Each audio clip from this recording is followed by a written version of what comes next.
Kozenáček do Českých drah. Je to dobré? Jaké to bylo? Stůř, děcka!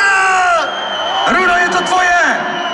Dole, tam na ty mostku, přátelé, mám pro vás připravené překvapko. Je tu kurde někdo? Ruda! Kurde, tolik železa jsem ještě nikdy neviděl. Tu snad byly železárny, nebo co?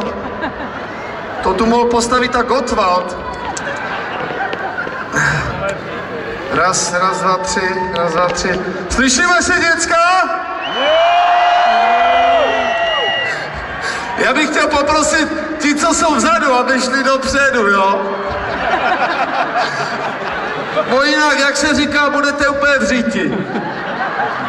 Takže, co to tu máš? To je deštník, no to poznáš, že to je deštník, synku. A na co máš deštník?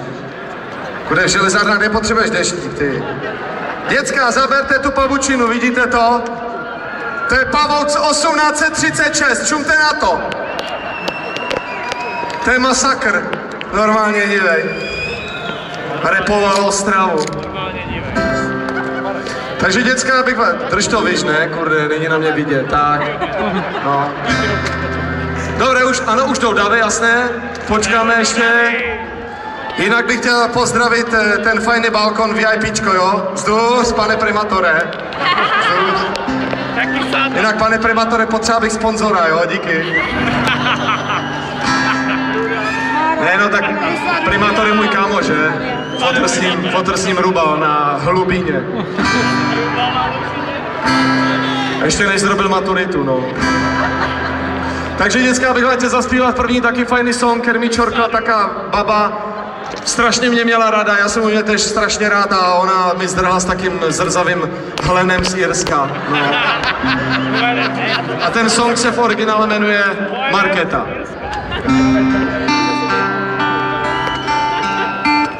Kudete se nervózní, až mi ta ruka nehraje. Je tu někdo?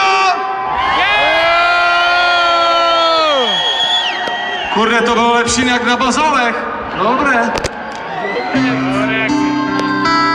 Kdo má zapalovače, zapaluje. Kdo má zipaky, zapisuje.